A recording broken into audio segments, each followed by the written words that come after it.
Esprimo la mia viva preoccupazione per quanto sta accadendo nella sanità agrigentina ed in particolare per le dimissioni da parte del primario del pronto soccorso dell'ospedale San Giovanni di Dio di Agrigento, il dottore Vaccaro, a cui va tutta la mia solidarietà, come va la mia solidarietà a tutti i medici che operano in trincea in condizioni ormai difficilissime, perché le carenze di organico sono troppo gravi.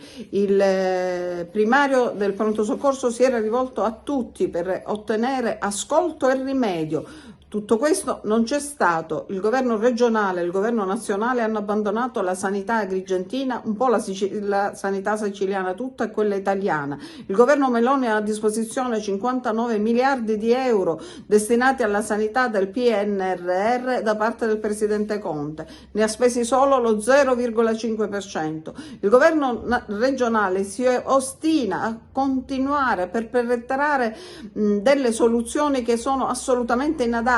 La dirigenza del settore sanitario non va affidata ai politici, va affidata ai medici, che soli hanno la percezione di ciò che effettivamente occorre perché ai cittadini venga assicurato un adeguato diritto alle cure. Ma se la loro intenzione è quella di smantellare il Servizio Sanitario Nazionale, smantellare la sanità pubblica, ci troveranno sicuramente dall'altra parte. Il diritto alla salute va garantito a tutti i cittadini, abbiano essi risorse o meno. Non si devono poter curare solo i ricchi, quelli che hanno disponibilità economiche, ma tutti gli esseri umani hanno il diritto alla cura, un principio fondamentale del nostro sistema giuridico, che è un sistema solidarista, e per questo noi faremo anche le barricate. Basta al numero chiuso in medicina, diamo l'accesso a tutti i nostri studenti alle facoltà mediche, perché poi domani non siamo costretti a ricorrere ai medici di oltreoceano, argentini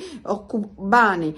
E diamo uno stipendio adeguato ai medici che operano nella sanità pubblica, dotiamoli di strutture, attrezzature. Questa deve essere la nostra preoccupazione, soprattutto al sud, altro che autonomia differenziata. Un bambino che nasce e vive al sud è destinato a vivere 4 anni di meno di un bambino nato e cresciuto al nord, e noi vogliamo almeno l'uguaglianza nel diritto alla vita e alla salute.